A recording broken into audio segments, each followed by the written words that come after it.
Tahu tak korang bahawa Queen Elizabeth pertama mati kerana makeup timbang kilo? Kulit putih pucat umpama mayat adalah tanda kecantikan pada zaman pemerintahan Queen Elizabeth pertama. Berkulit putih macam anak patung memang jadi idaman bukan sahaja dekat Queen Elizabeth, malah rakyat jelata pun nak juga. Ini berlaku pada abad ke-16. Lagi putih, lagilah cantik. Jadi sebagai ratu negara, mana boleh rakyat lagi putih dari dia? Jadi Queen Elizabeth ni obses sangat untuk putih sampai dia pakai makeup yang tanpa dia sedar, makeup tu boleh membunuh diri dia secara perlahan-lahan. Plumbum putih yang dicampurkan dengan cuka digunakan sebagai pemutih muka pada zaman tu. Terima kasih kepada sains sebab 400 tahun kemudian kita tahu yang plumbum putih dalam kosmetik ni boleh mengakibatkan barah kulit, gugurkan rambut dan mati akibat racun. Tapi plumbum bukan satu-satunya bahan kosmetik Elizabeth yang berbahaya. Ada satu lagi yang Elizabeth gunakan. Bahan ni mungkin korang selalu dengar dekat produk-produk timbang kilo, iaitu mercury.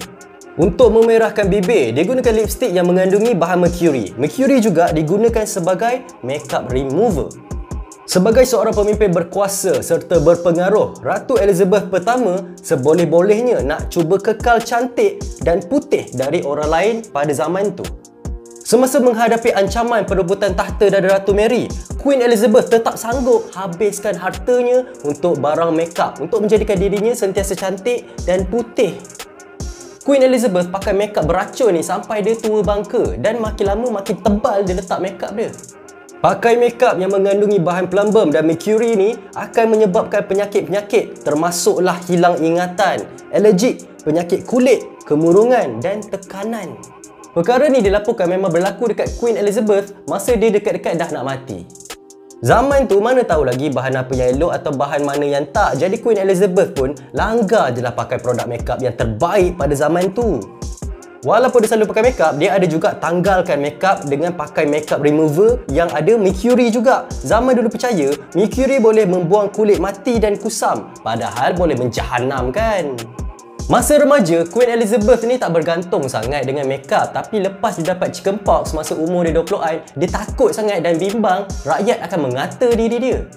Dia pun insecure lah dengan kulit dia, mana boleh ratu ada kulit yang tak cantik. Jadi dia pun terpaksa lah pakai makeup tebal-tebal. Walaupun keluarga diraja dah kata dah, parut-parut tu biasa lah sebab semua orang pun kena chickenpox. Lepas tu ada parut. Tapi Queen Elizabeth tak suka sebab dia rasa parut tu mencacatkan muka dia.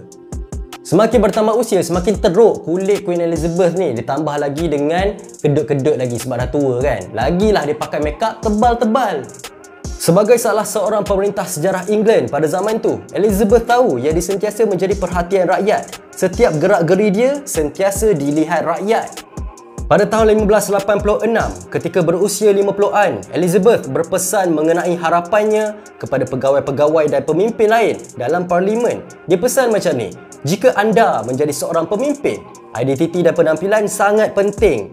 Anda akan menjadi perhatian dunia. Setiap inci pergerakan, percakapan dan rupa anda akan menjadi bahan dan bicara orang.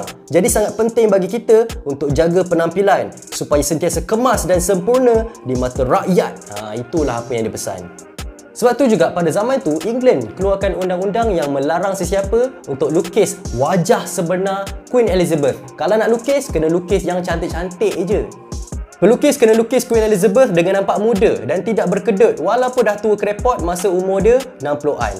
Pelukis diraja yang diupah selalunya faham kehendak Queen Elizabeth. Kesempurnaan wajah adalah segalanya. Pada tahun-tahun terakhir pemerintahannya, Elizabeth berjuang terus untuk cover muka dia yang dah tua dengan kulit yang teruk sebab selalu pakai makeup.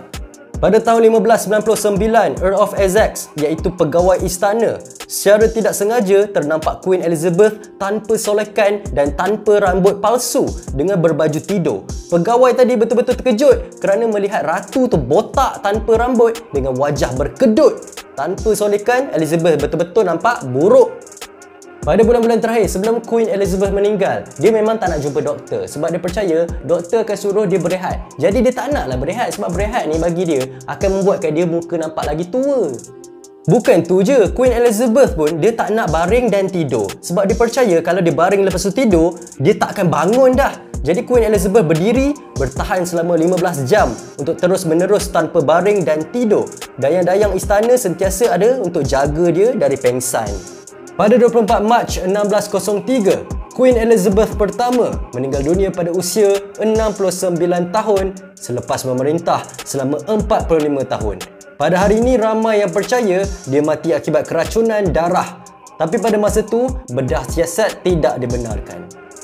Semasa Queen Elizabeth pertama meninggal, dia tak ada rambut dan kebanyakan gigi. Elizabeth Southwell, salah seorang dayang yang menjaga Queen Elizabeth, menyatakan dia pernah terdengar bunyi letupan kecil dari dalam keranda Queen Elizabeth dan dia tak berani nak tengok apa benda yang dah berlaku.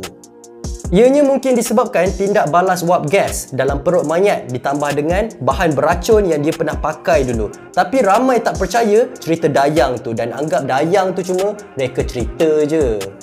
Jadi apa pendapat korang tentang Queen Elizabeth dengan makeup timbang kilo ni? Kalau korang suka video ni, jangan lupa subscribe channel ni. Jangan lupa juga like, share dan komen. Berikan pendapat korang di ruangan bawah. Nama saya Ras Daniel. Terima kasih kerana nonton. Selamat tinggal. Jumpa lagi. Assalamualaikum.